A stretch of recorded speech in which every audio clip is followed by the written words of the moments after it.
Halo sahabat Kapas, berjumpa kembali bersama saya Pendeta Widodo Purwanto. Dan saya Febriani Rey dalam program Kapas. Keluarga Allah pasti akan ke surga. Kami senang Anda boleh bergabung kembali dengan kami dalam program yang menyajikan diskusi seputaran pernikahan dan rumah tangga untuk membantu keluarga Kristen bahagia di dunia ini dan tentunya bersiap ke surga. Iya, dan kali ini kita akan membahas satu topik yang sangat menarik dengan judul Bahaya Pergaulan Bebas. Indahnya kota Las Vegas namun bisa buat orang tersesat. Hati-hati dengan pergaulan bebas karena bisa merusak tabiat. Lantas bagaimana agar anak muda Kristen memiliki pergaulan yang sehat, bukannya pergaulan bebas?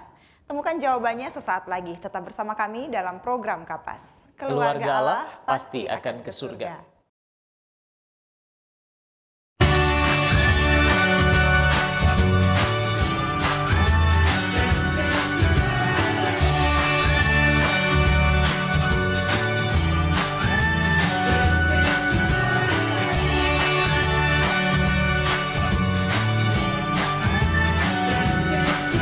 Saksikan selalu program Keluarga Allah Pasti ke Surga setiap Kamis pukul 18 waktu Indonesia Tengah di YouTube channel Cornelius Media, Bridge to the Truth.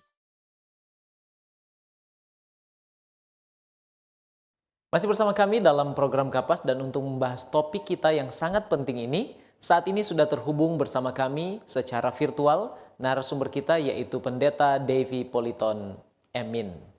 Pendeta Jones Davy Politon Emin menikah dengan Ibu Rina Kerolos, MPH, dan dikaruniai Allah 2 orang anak, Adriel Michael Politon yang saat ini sedang studi manajemen di IUP Filipina, dan Adriela Michelle Politon saat ini sedang studi Visual Communication Design juga di IUP Filipina.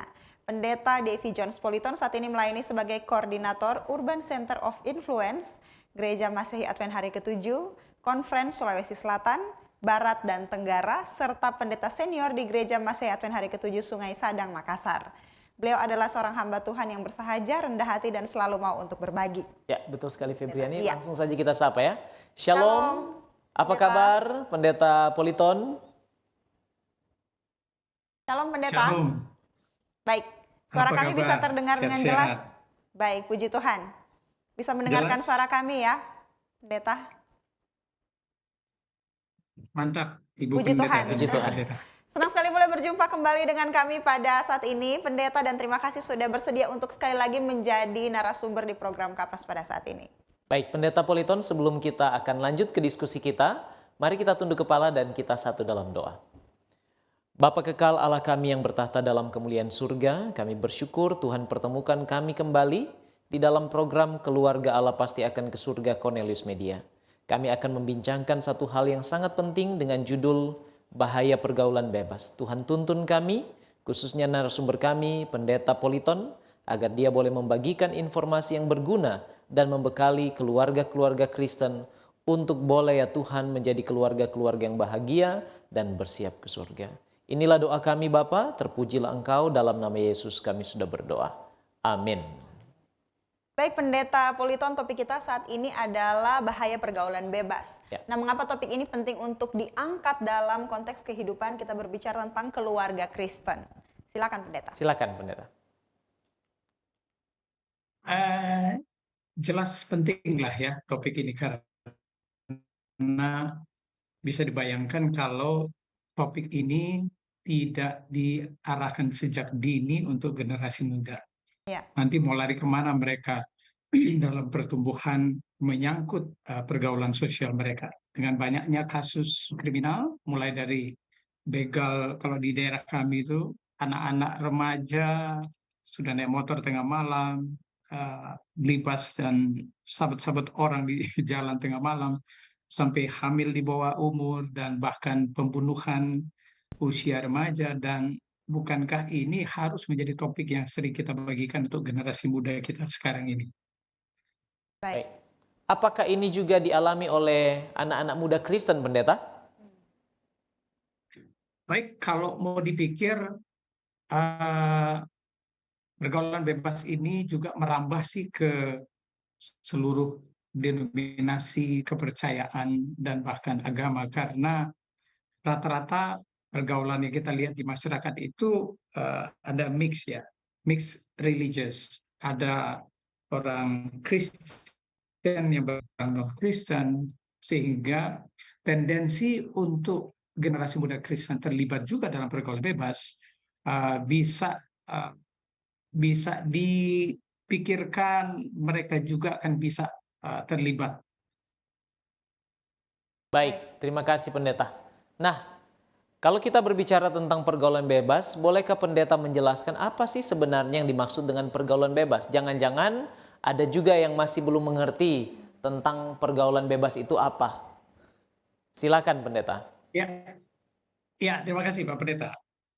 Sebenarnya dari katanya saja mungkin kita sudah bisa punya pemahaman sedikit lah. Pergaulan bebas itu kan ada dua kata, satu pergaulan, satu bebas. Jadi pergaulan ini adalah proses berinteraksi atau bergaul antara satu dan lainnya, sedangkan bebas ini memiliki konotasi lepas sama sekali, tidak ada halangan, tidak ada gangguan, tidak ada batasan, atau bahkan tidak ada aturan sama sekali. Pengertian pergaulan bebas itu ada beberapa konsep sebenarnya. Jadi mungkin saya perlu sampaikan paling tidak 2-3 supaya mendapatkan konsep secara general. Ya, pendeta, silakan. Seorang ilmuwan sosiologi, Pak Kartono, menjelaskan bahwa pergaulan bebas ini adalah gejala patologi sosial pada remaja yang disebabkan oleh satu bentuk pengabaian sosial, tanda kutip ya, pengabaian sosial. Akibatnya akan mengembangkan perilaku menyimpang. Itu menurut ilmuwan sosiologi. Kemudian menurut Stanrock, pergaulan bebas ini adalah kumpulan dari berbagai perilaku remaja yang tidak dapat diterima secara sosial, sehingga akan mengakibatkan tindakan kriminal. Nah, sementara yang terakhir, menurut B. Simajuntak, beliau menerangkan bahwa pergaulan bebas ini adalah sebuah proses interaksi antara seseorang dengan orang lain tanpa mengikatkan diri pada aturan-aturan baik undang-undang atau hukum agama serta adat kebiasaan atau adat istiadat.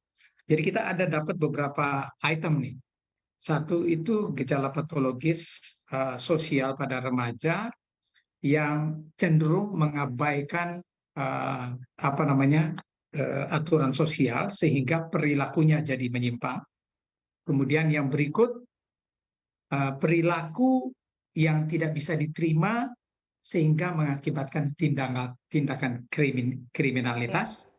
Yang terakhir, proses interaksi antara satu dan yang lain tanpa terikat pada aturan baik itu undang-undang, hukum agama maupun adat istiadat.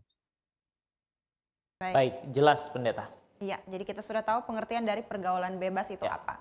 Nah, kemudian pendeta, apa saja dampak negatif atau akibat dari pergaulan bebas ini? Kemudian apakah ada dampak positifnya, pendeta? Iya. Kalau bergaul dengan bebas ini? Silakan. Ya, tentu saja dampak negatifnya jelas banyak dan sangat-sangat berisiko untuk generasi muda kita. Kalau kita berbicara dalam konteks pergaulan bebas yang konotasinya tentu selalu akan mengarah ke hal yang negatif. Karena resikonya ya seperti yang tadi saya sempat singgung sedikit. Hamil di luar nikah, di bawah umur, kemudian tindakan kriminalitas kayak di daerah saya misalnya.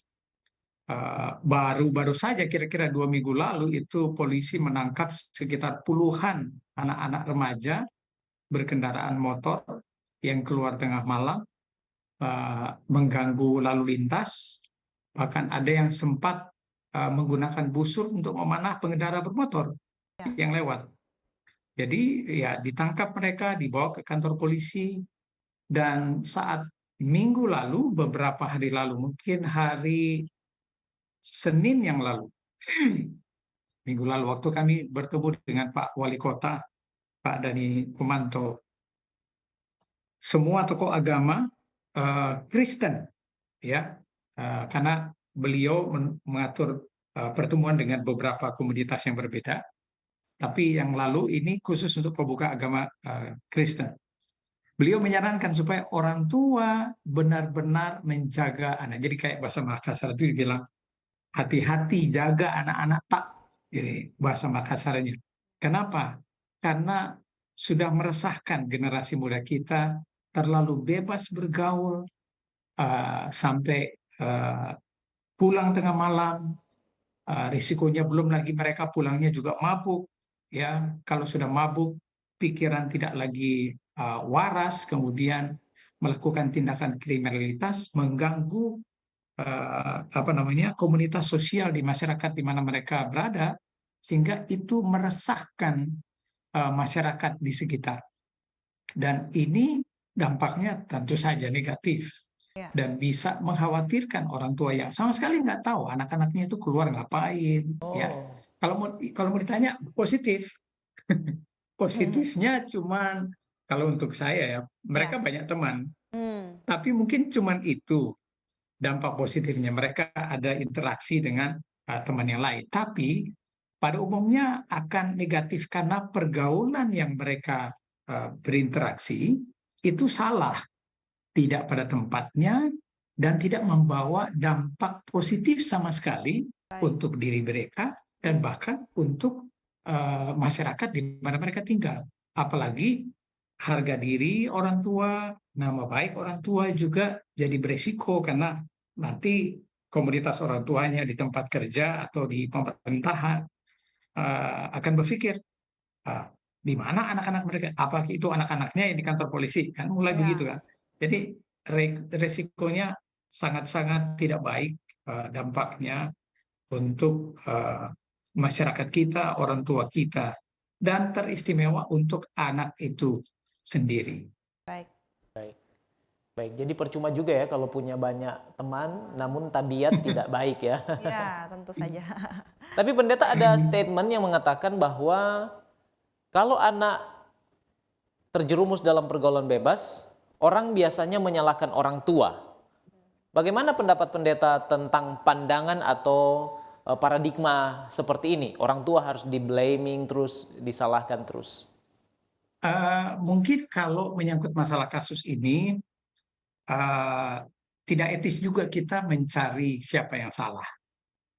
Pada prinsipnya, ini adalah tanggung jawab bersama. Saya lebih cenderung untuk mengambil konsep agar supaya kalau ini sudah terlanjur ya kita dapati dan lihat anak-anak sudah terlibat dalam pergaulan bebas, maka solusi terbaik adalah bagaimana supaya hal ini tidak terulang kembali. Jadi baik orang tua maupun anak-anak harus punya waktu untuk berkomunikasi satu dengan yang lain. Dalam hal ini, orang tua jelas memiliki tanggung jawab untuk mendidik dan membimbing serta mengarahkan mereka sejak dini.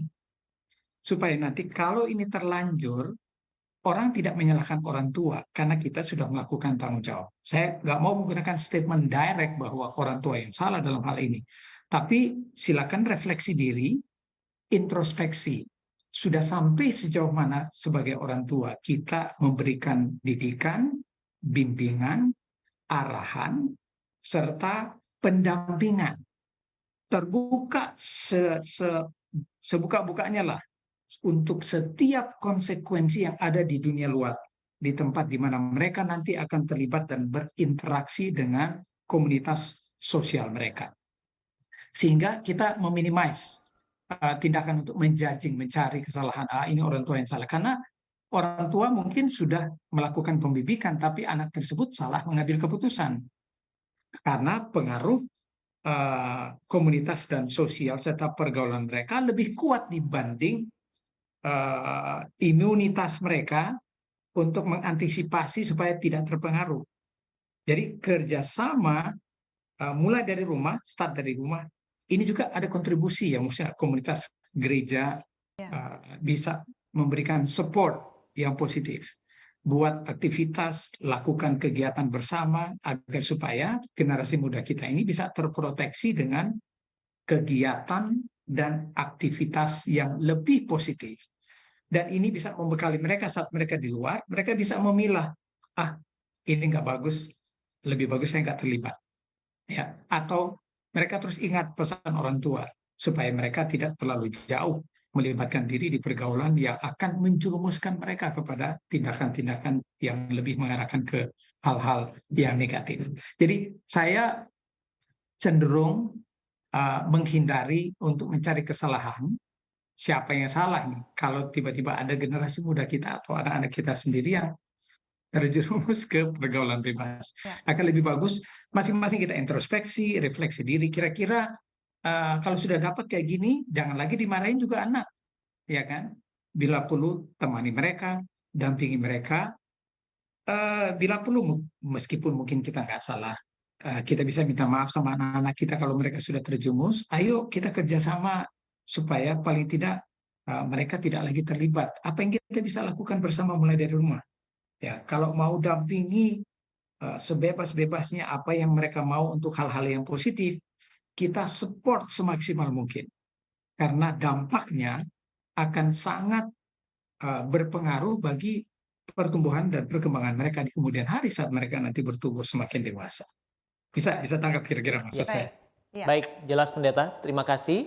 Dan sahabat Kapas, puji Tuhan sejauh ini kita sudah mendiskusikan tentang hal-hal seputaran apa itu pergaulan bebas, mengapa ini penting untuk dibicarakan, serta akibat-akibat pergaulan bebas Ya, tersebut. Pendeta Dave Politon, kita akan jeda sejenak. Dan sahabat Kapas jangan beranjak dulu sebab setelah ini kita akan membahas lebih dalam lagi tentang akibat pergaulan bebas. Kami akan kembali sesaat lagi dalam program Kapas. Keluarga Allah pasti akan ke surga.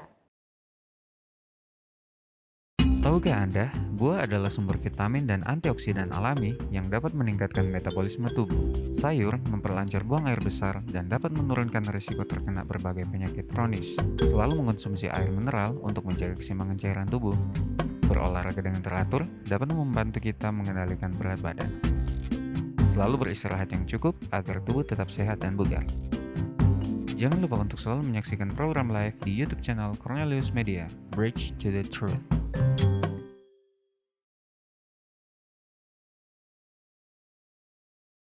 Masih bersama kami dalam program Kapas dan kita akan lanjutkan pembahasan kita tentang bahaya pergaulan bebas. Ya, Pendeta Politon berbicara tentang pergaulan bebas. Apa saja faktor yang mempengaruhi sampai ada anak-anak muda Kristen yang terjerumus dalam pergaulan bebas ini, Pendeta? Ya, silakan Pendeta. Aduh, ini faktor yang pertama tentunya kekurangan bimbingan ya, arahan serta pendidikan. Kalau ini sudah pertama lalai dilakukan sebagai tanggung jawab orang tua mulai dari rumah, maka faktor ini bisa jadi pemicu utama dari anak-anak kita bisa terlibat di pergaulan bebas. Karena mereka tidak punya arahan, tidak punya guidelines. Jadi kalau ingat pesan Alkitab yang dituliskan oleh Rasul Paulus 1 Korintus 15 ayat 33. Beliau mengatakan jangan kamu sesat karena pergaulan yang buruk merusakkan kebiasaan yang baik. Coba perhatikan elemennya. Pergaulan yang buruk merusakkan kebiasaan yang baik. Nah, kalau faktor pertama didikan dan bimbingan itu tidak diberikan dari rumah, sudah tidak ada patron dan teladan yang baik juga, jadi kosong nih. Anak-anak kita keluar, kemudian terlibat di pergaulan. Akan sangat mudah bagi mereka untuk bisa melibatkan diri di pergaulan yang bebas. Sedangkan sudah dibekali dengan perbuatan yang baik, Rasul Paulus masih memberikan amaran. Pergaulan yang buruk merusakkan pergaulan yang baik. Ya toh? Jadi kebiasaan yang baik itu bisa dirusak dengan padahal udah dibentuk. Apalagi kalau tidak. Itu faktor yang paling dominan. Sehingga kita harus mulai dari mana? Harus mulai dari rumah. Ya. Itu faktor yang pertama. Yang kedua, kalau orang tua sibuk dan tidak ada waktu bagi anak-anak. Faktor kedua ini kita bicara soal time spending. Ya, kalau orang tua lalai menyisihkan waktu untuk mendampingi, mengarahkan dan membimbing. Yang pertama tadi itu masalah konten. Jadi Ya. harus ada arahan bimbingan berkaitan dengan hal-hal yang mereka perlu ketahui di luar sana. Yang berikut adalah spending time. Jadi jangan sampai faktor kedua ini juga akan dipikirkan oleh anak-anak, orang tua kita nggak punya waktu. Hmm. Bayangkan kalau sampai mereka mencari waktu lebih banyak di mana? Di luar. Ya, betul. Dan pilihan mereka untuk bergaul di sana karena tidak puas di rumah. Ya, tidak ada komunikasi, interaksi di rumah yang membuat mereka lebih nyaman di rumah, atau mereka mendapatkan sebuah pola teladan yang mereka bisa bawa nanti kalau mereka keluar. Ada patron yang mereka ingat. Faktor kedua, usahakan spending time ini terisi dengan baik supaya faktor kedua tidak mengakibatkan mereka terlibat di pergaulan yang bebas. Ketiga, faktor ketiga, ini mungkin relatif ya, karena di setiap rumah tangga dan keluarga, masalah memenuhi kebutuhan anak itu biasanya relatif berbeda, tergantung didikan anak. Ya, ada anak yang mencari sesuatu, memerlukan sesuatu, kalau orang tuanya mampu, biasanya di-provide. Ya, ini juga untuk mengisi kekosongan waktu dari anak tersebut, supaya dia bisa lebih enjoy, menikmati apa yang dia butuhkan di rumah dulu. Gantinya sudah nggak ada aktivitas di rumah, nggak ada yang dia buat, tidak ada kesibukan yang dia bisa lakukan di rumah, dia carilah keluar.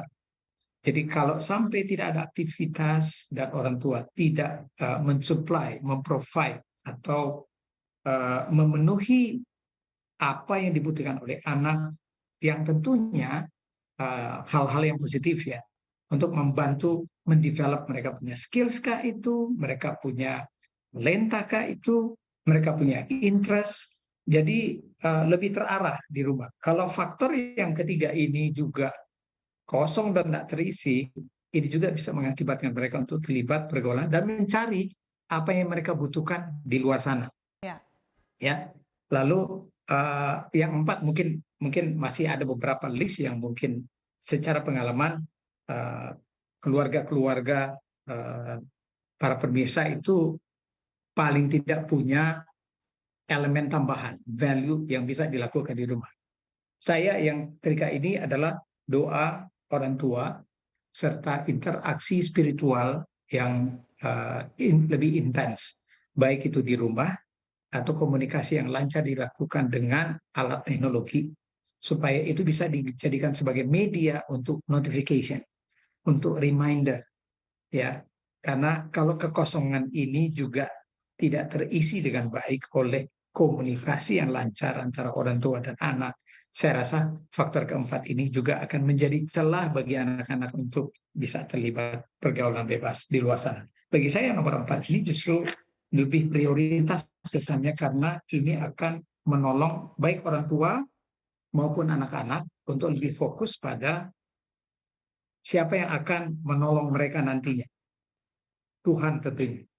Karena kalau anak sudah di luar sana, mungkin orang tua jauh di tempat kerja atau di rumah, tapi anak bisa punya semacam pola atau mindset bahwa Tuhan akan menolong dia saat dia berada di tengah-tengah pergaulan yang buruk.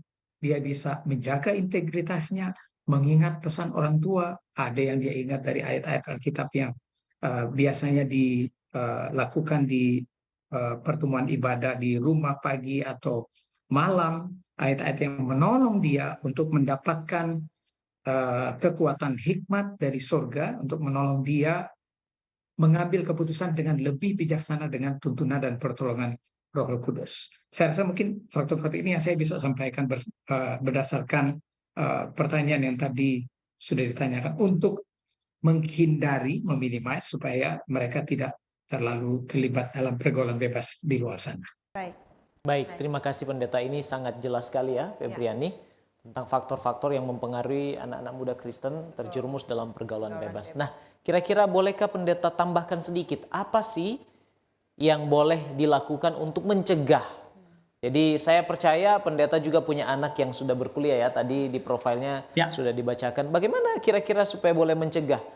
Karena resikonya pasti ada, semua anak mengalami hal itu. Tetapi bagaimana kita boleh mencegah supaya mereka tidak terjerumus dalam pergaulan bebas, Pendeta?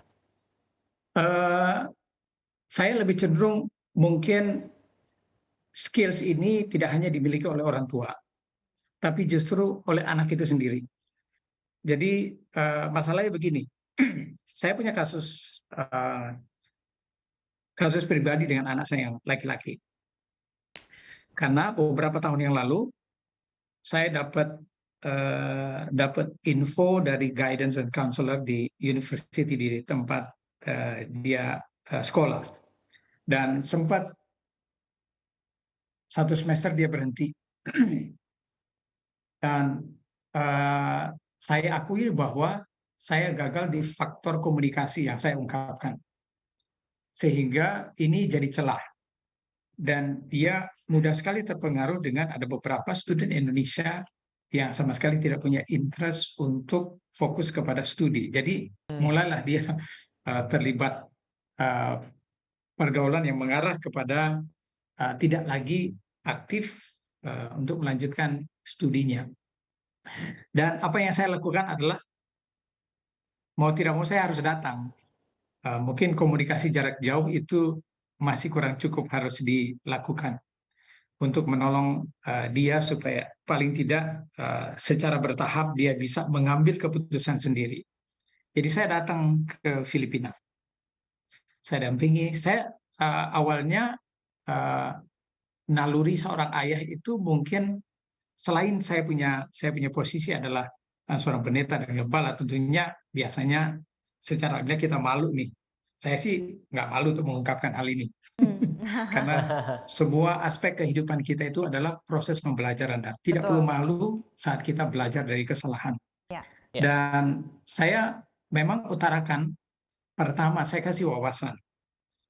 Kalau dia berada pada posisi yang sama sebagai orang tua, kemudian posisinya adalah menggembalakan jemaat dan memberikan teladan, sementara kita sendiri punya anak yang tidak memberikan teladan.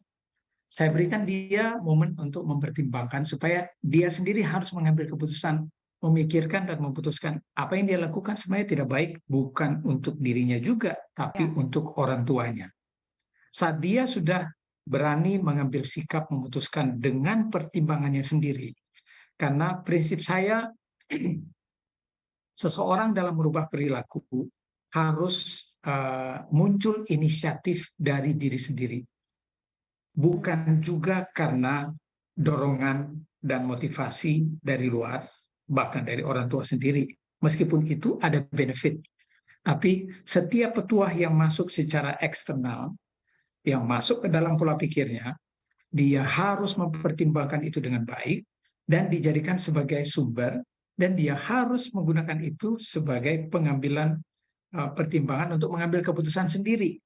Jadi dia harus memutuskan sendiri bahwa berdasarkan ini saya harus memutuskan, saya merubah perilaku saya.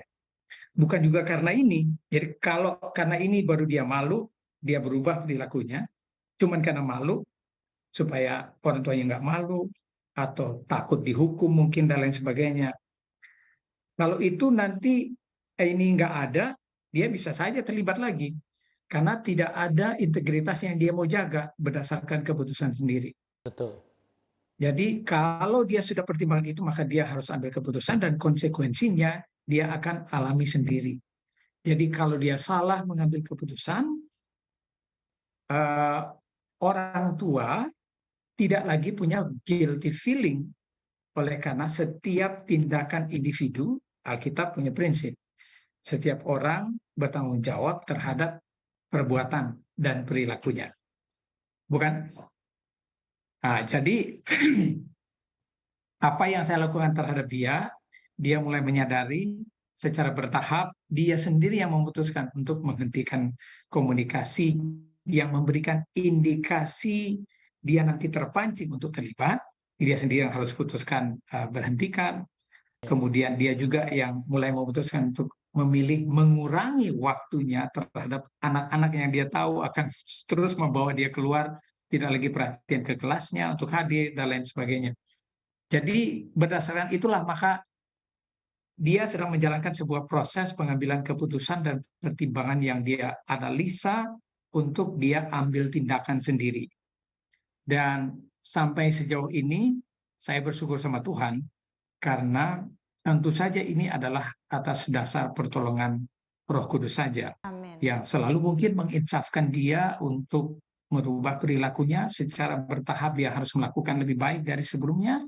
Dan saya kadang-kadang bertendensi nih, ingat dulu kamu pernah gagal. Kita kan orang tua biasanya begitu. Oh, jangan lagi main-main, kamu sudah pernah gagal. Tapi mungkin tidak baik juga untuk mengulangi trauma. Ya, kita pernah bahas itu trauma. Jangan sampai anak itu malah jadi traumatik karena dia pernah melakukan kesalahan kepada orang tuanya, jadi nanti tambah sedih dia. Tapi biar dia introspeksinya dia gunakan untuk melihat masa lalunya, tapi untuk mensupport dan memotivasi dia untuk tidak lagi mengulangi peristiwa di masa lalu. Jadi dia membawa dirinya dari present time ke future. Mana yang harus dia develop, mana yang harus dia perbaiki, mana yang harus dia arahkan sendiri, karena jalan yang dia harus tempuh harus dia yang lakukan. Kita sebagai orang tua, terlepas dari dia sudah pernah melakukan kesalahan lama, akan selalu terus berjanji untuk mendampingi di sampingnya, kita support apapun yang dia coba untuk progres lakukan. Supaya konsepnya dia tentang orang tua itu selalu menjudging, mempanis kalau anaknya selalu melakukan kesalahan. Itu berubah. Dia tidak takut lagi untuk terbuka kepada orang tuanya, dan dia merasa ada support, baik itu secara spiritual, secara moral, maupun secara material. Kami berdua berjanji dan komit apapun yang dia mau lakukan untuk memperbaiki ke depan, meningkatkan dia punya performance, dan lain sebagainya. Jangan sungkan-sungkan untuk buka, karena kita siap untuk support. Makasih Pendeta. Baik, iya. Ya. Baik, terima kasih Pendeta. Dan sekarang katakanlah anak-anak kita ini sudah terlanjur berada dalam kehidupan pergaulan bebas, Pendeta. Nah, kira-kira apakah kita sebagai orang tua boleh memberikan hukuman atau punishment kepada anak-anak kita ini? Ya. Apa tanggapan Pendeta tentang orang tua yang memberikan punishment sebagai instrumen untuk mendidik atau kalau boleh dikata untuk menolong anak ini di dalam pergaulan bebas? Silakan Pendeta. Terima kasih Pendeta. Meskipun saya pernah melakukannya itu waktu dia masih sekolah, dan saya harus menyesali apa yang telah saya lakukan. Ya, dan itu sangat berbekas. Mungkin itu juga trigger kenapa dia sampai mudah terpengaruh. Ya, karena pikir ya udah terlanjur lah, paling dihukum juga nanti, bikin aja lagi, paling dapat hukuman juga, dapat hukuman lagi. Ya. Jadi saya mau tanya balik sebenarnya nih Pendeta. Apapun alasannya yang kita lihat anak kita telah melakukan kesalahan, kira-kira apa tujuan kita untuk mau menghukumnya? Kalau boleh ini Pendeta atau Ibu Pendeta boleh sharing supaya saya bisa mengarahkan untuk memberikan tanggapan saya berdasarkan pertanyaan itu. Ya. Baik. Pada umumnya Tujuannya orang apa? tua berpikiran Pendeta memberikan punishment mungkin secara fisik atau verbal adalah untuk menolong anak mereka supaya behave, untuk bertindak yang sesuai dengan aturan yang dijalankan oleh orang tua. Jangan menyimpang lah. Kalau sampai kepada pergaulan bebas kan sudah menyimpang. Apakah diperbolehkan atau tidak? Atau justru ada dampak negatifnya Pendeta?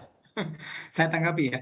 Karena Pendeta bilang untuk mengajarkan mereka, ya sebenarnya menghukumnya itu sama dengan menambah bebannya untuk mereka. Karena mereka sudah melakukan kesalahan. Jadi kalau menghukum lagi itu jadi beban tambahan untuk anak. Jadi double ya Pendeta. Jadi tujuan kita mempanis justru jadi berdampak negatif. Jadi yang harus dilakukan sebenarnya bukan mempanis dalam konteks seperti apa yang orang tua biasa lakukan ya. Kalau anak sudah lakukan kesalahan baru kita hukum lagi. Dia udah tahu bahwa apa yang dia lakukan itu berdampak negatif pada dia secara pribadi, dan memikirkan guilty feeling-nya aja untuk sudah bikin orang tuanya malu, itu sudah beban psikologis. Jadi jangan lagi kita beratkan dengan menambah punishment. Karena ini juga akan berbekas. Seperti yang tadi saya sudah ungkapkan, itu berbekas terhadap anak saya. Karena cara kerja otak itu begini, Pak Pendeta. Apapun yang kita lakukan, mau itu punishment, mau itu penghargaan, apresiasi kita berikan kepada anak, itu semua disimpan di dalam memori otak kita. Jadi disimpannya itu bisa di short term memory atau di long term memory. Yang di long term memory itu akan relatif tergantung pada anak tersebut. Kalau dia ingat apa yang kita orang tua lakukan karena dia melakukan kesalahan sebagai hukuman, maka itu bisa menjadi dampak traumatic experience di kedepannya. Dia pernah dihukum oleh orang tuanya karena melakukan kesalahan.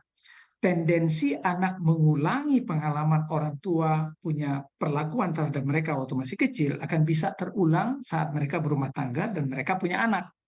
Dan saat anak mereka melakukan kesalahan, mereka bertendensi untuk ceritanya istilahnya nggak mungkin balas sama orang tua, toh. Jadi balasnya ke anak mereka. Itu bisa dilakukan dan ini banyak dampak psikologis. Dan psikolog biasanya tidak menyarankan agar supaya ini tidak men-trigger traumatic experience dari anak-anak yang sudah punya pengalaman buruk karena melakukan kesalahan lalu dihukum oleh orang tuanya karena kesalahan tersebut. Baik. Saya ingin kasih gambaran tentang apa yang Yesus lakukan terhadap perempuan Samaria waktu dibawa orang banyak, dan orang banyak itu bawa, lalu mereka bilang sama Yesus apa? Ini sudah lakukan ini menurut adat harus dilempar pakai batu sampai mati, betul nggak? Ya. Lalu apa yang Yesus lakukan terhadap perempuan Samaria tersebut? Yesus cuma bilang, aku juga tidak menjudgment engkau, tapi pergi dan jangan berbuat dosa lagi. Kata pergi itu sebenarnya adalah kata didikan, bukan kata melepas. Udahlah, bebas ya, kamu mau bikin apa aja terserah. Tidak, kata pergi itu sama dengan kalau kita menggunakan kata I will go. Ya, aku akan pergi. Sama dengan perintah di Matius 28 ayat 19-20. Pergi, ajarkan mereka tentang semua yang aku telah lakukan kepada dan lain sebagainya. Kata pergi itu memberikan konotasi bahwa kita memberikan peluang bagi sang anak atau siapapun yang melakukan kesalahan agar mereka menyadari konsekuensi perbuatan mereka yang tidak sesuai dengan apa yang Tuhan kehendaki. Baik. Jadi saat Yesus menambahkan kalimat jangan berbuat dosa lagi, itu memberikan konsep di mindset perempuan Samaria bahwa Tuhan mau supaya dia tidak mengulangi kejadian yang sama, tidak mengulangi perilaku yang sama, tidak mengulangi kebiasaan yang dia lakukan sehingga membuat dia sampai dibawa di posisi ini. Dengan begitu, individu yang melakukan kesalahan akan menggunakan momen tersebut sebagai proses pembelajaran. Dan kalau ini adalah anak kita, maka kata pergi itu adalah kata yang sebaliknya kita gunakan untuk merangkul anak kita. Bukan suruh pergi lagi. Ya. Jadi kata pergi itu sama dengan kita melakukan sebuah tindakan untuk merangkul mereka, menemani mereka, lalu katakan, biar kamu telah melakukan kesalahan yang berat, Papa dan Mama masih ada di sini dan bersedia untuk menolong kamu, mendampingi kamu, agar supaya kamu tidak lagi terjatuh di hal yang ini. Jadi Papa dan Mama akan siap selalu supaya at least kamu bisa merasakan dukungan dan support dari orang tua. Tapi kalau kita menghukum lagi, sudah dia lakukan kesalahan, Anda bisa bayangkan psikologis anak, apalagi mereka yang remaja, otaknya yang istilahnya masih bebas-bebasnya lah berpikir bahwa kayaknya lebih nyaman di luar daripada di rumah, karena setiap kali kita melakukan kesalahan selalu dihukum, selalu dimarahin. terus ditambah lagi tanggung jawab, harus bikin ini, harus bikin itu karena konsekuensi, dan lain sebagainya. Tapi saat mereka melakukan kesalahan, kita lebih dekat harusnya merangkul mereka. Supaya kita bisa sambil ngomong-ngomong curhat, having fun conversation gitu, supaya nggak terkesan di pikiran anak itu sudah salah lagi kita kok. Dihukum. Mama ada apa Marah. namanya, nggak mau dekat sama kita, so susah kan? Tapi dia sudah salah kok, mama tambah sayang, tapi malah tambah dampingi, baru kemudian berikan instruksi dan lain sebagainya. Oh, ini bukan tambah senang dia melakukan kesalahan, tapi tambah sadar dia bahwa kesalahan itu sebenarnya akan bisa merusak dan meretakkan hubungan antara dia dan orang tua. Supaya semakin dekat, akan lebih bagus lagi. Sedangkan salah saja mama tambah dekat, apalagi tidak. Ya. Mama dan papa akan tambah sayang. Jangan orang tua berpikir sebaliknya. Jadi sudah dilakukan kesalahan baru dihukum lagi, tambah jauh nanti anak. Baik, kami sudah dapat poinnya Pendeta. Ya. Dan terima kasih, ini sudah jelas bahwa instrumen punishment itu sebaiknya dihindari ya. Jangan memberi double beban lagi kepada anak yang sudah melakukan kesalahan atau bahkan dalam pergaulannya agak sedikit terlebih. Baik, puji Tuhan sahabat Kapas, dan terima kasih Pendeta Politon untuk informasi yang sangat penting yang sudah dibagikan sehubungan dengan bahaya pergaulan bebas. Sahabat Kapas, kami akan kembali setelah jeda yang berikut ini. Tetap bersama kami dalam program Kapas.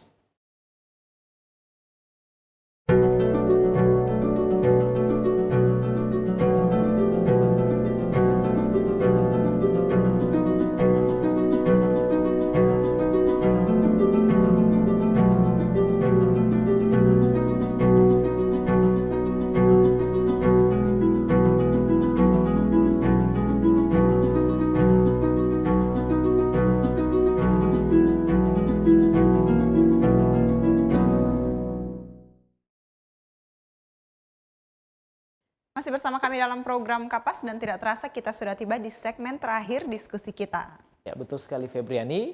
Pendeta Politon, langsung saja ke pertanyaan ya. Sudah banyak kita diskusikan tentang peran orang tua, kemudian bahaya, pergaulan bebas. Nah sekarang kira-kira bolehkah pendeta tekankan apa saja sih peran orang tua supaya anak-anak kita ini tidak terjerumus atau terperangkap di dalam pergaulan bebas. Sebaliknya mereka boleh memiliki pergaulan yang baik. Ya.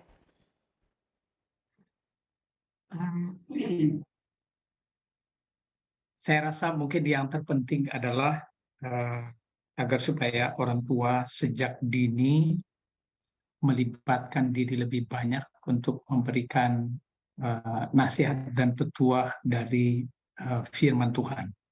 Saya mungkin sampaikan beberapa ayat yang mungkin bisa jadi semacam warning juga lah istilahnya. Ya. Amsal 22 ayat 24 sampai 25 itu nasihatnya, jangan berteman dengan orang yang lekas gusar, itu bahasa kerennya sebenarnya orang yang lose control, ya, tidak punya pengendalian diri yang bagus. Jangan bergaul dengan seorang pemarah, supaya engkau jangan menjadi biasa dengan tingkah lakunya dan memasang jerat bagi dirimu sendiri. Ini fokusnya bukan cuma lekas gusar dan pemarah, tapi intinya sebenarnya adalah tidak mengendalikan diri. Kalau tidak mengendalikan diri itu kan sama dengan bebas, toh? Ya. Jadi jangan berteman dengan orang yang sama sekali tidak mengendalikan diri dan bebas, tidak tahu aturan, tidak punya pegangan, tidak punya pendirian, dan lain sebagainya. Itu harus sudah dibekali ke anak-anak sejak dini. Tapi orang tua juga harus memberikan teladan dan pendampingan seperti yang saya ungkapkan tadi. Amsal 13 ayat 20. Siapa bergaul dengan orang bijak menjadi bijak, tapi siapa berteman dengan orang bebal menjadi malang. Ini ada konsekuensi positif dan konsekuensi negatif. Pergaulan bebas jelas membawa dampak negatif.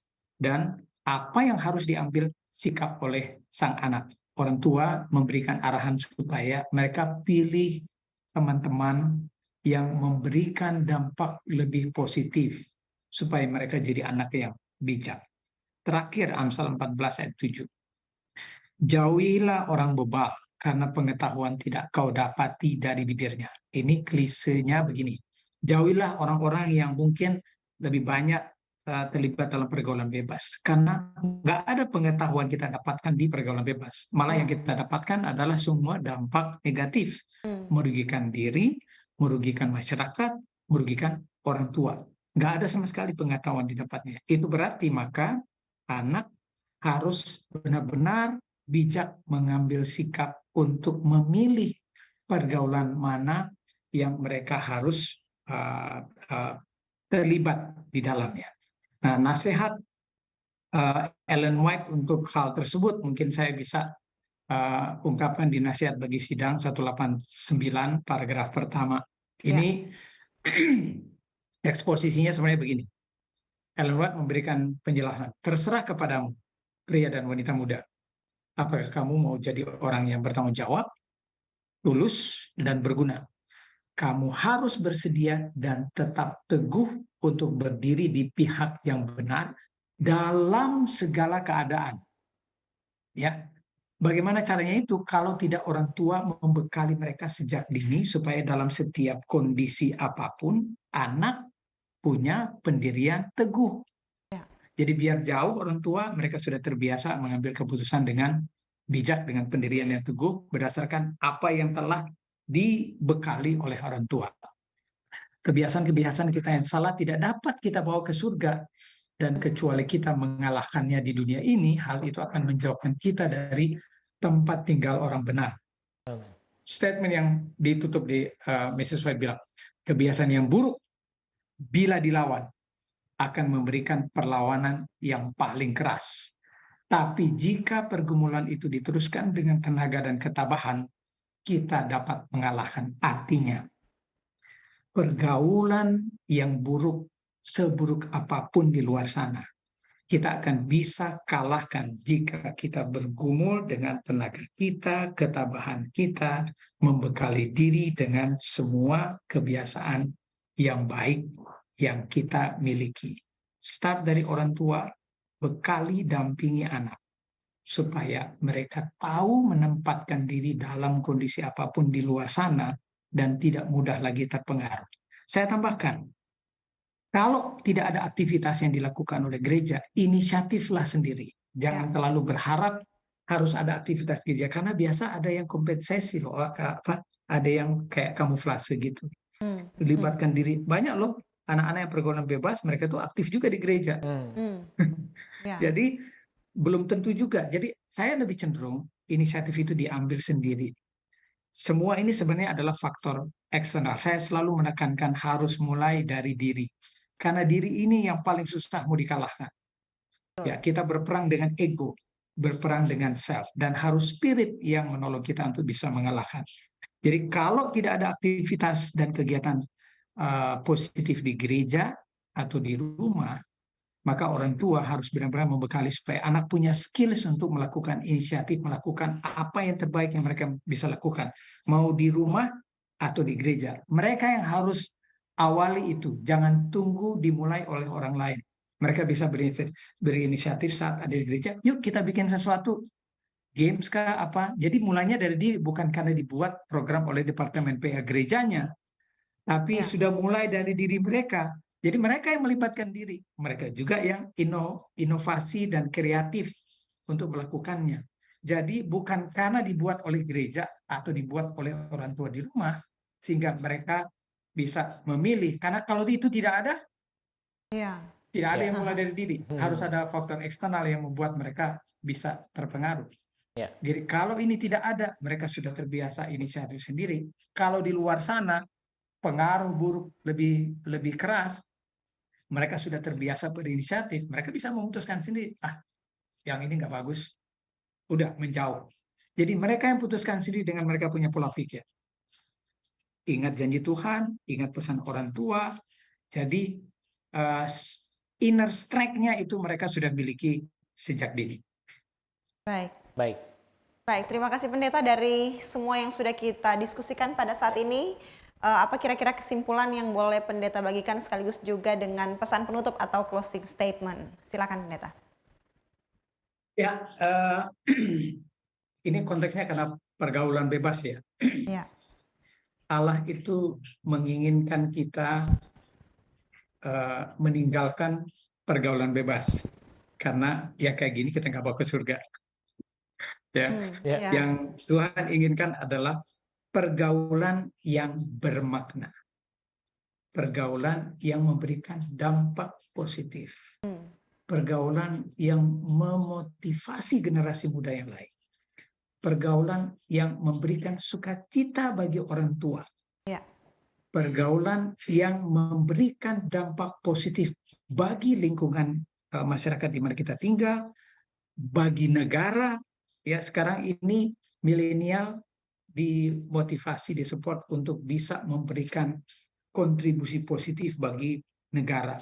Bisa bayangkan kalau anak muda kita terkenal di mana-mana hanya karena berinovasi, menciptakan sesuatu, menghasilkan sesuatu yang berdampak pada perkembangan dan pertumbuhan bangsa dan negara, apalagi integritas. Jadi mudah-mudahan anak-anak kita bisa mengambil sikap, ya, menjaga integritas agar supaya pergaulan yang bermakna saja yang akan mereka libatkan diri.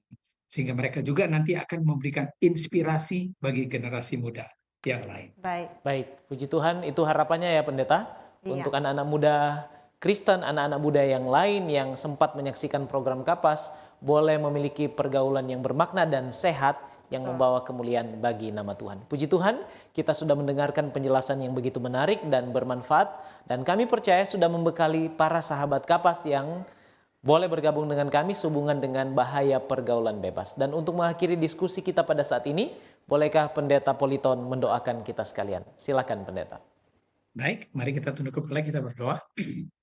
Terima kasih ya Tuhan untuk acara yang kami telah ikuti bersama berkaitan dengan topik pergaulan bebas yang sungguh berbahaya bagi generasi muda kami. Kami berdoa agar supaya generasi muda kami di era sekarang ini memiliki integritas. Dengan bantuan dan pertolongan Roh Kudus saja mereka akan benar-benar memiliki pendirian yang teguh untuk bisa mempertimbangkan pergaulan mana yang mereka harus pilih untuk mereka libatkan diri, sehingga mereka akan memberikan dampak positif bahkan bagi pergaulan buruk di mana mereka berada, agar pergaulan buruk ini pun akan bisa diubahkan oleh karena keberadaan mereka di tempat itu.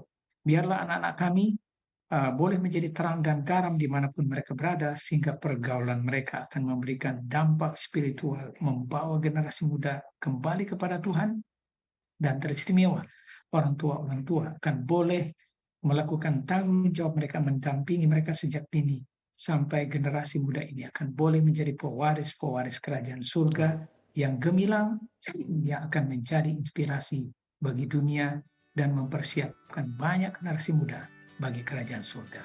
Inilah doa kami, terpujilah namamu, kami alaskan doa ini dalam nama Yesus Tuhan dan Juru Selamat kami yang hidup. Amin. Amin. Sekali lagi terima kasih Pendeta Pendeta. Devi Politon yang sudah menjadi narasumber yang menginspirasi kita semua, dan doa kami adalah Tuhan akan selalu memberkati Pendeta dan Ibu bersama dengan anak-anak dalam kehidupan keluarga dan juga dalam pelayanan kepada Tuhan. Amin. Terima kasih Pendeta. Dengan demikian berakhirlah sudah kebersamaan kita, dan jika Anda merasa diberkati jangan lupa untuk subscribe, like, dan bagikan kanal YouTube Cornelius Media. Dan jangan lupa untuk bergabung kembali bersama kami dalam program yang sama pada episode selanjutnya. Dan terima kasih atas kesetiaan Anda untuk terus bergabung dengan kami Cornelius Media. Jangan lupa untuk terus mengikuti Cornelius Media dan saksikan program-program menarik lainnya. Menjadi sahabat Kapas, kita belajar bersama, Kita bertumbuh bersama, kita bahagia bersama, dan kita bersiap ke surga bersama, sebab keluarga Allah pasti akan ke surga. Saya Pendeta Widodo Purwanto. Dan saya Febriani Rey bersama dengan narasumber kita Pendeta Devi Politon. Sampai jumpa lagi dan salam Kapas. Salam Kapas.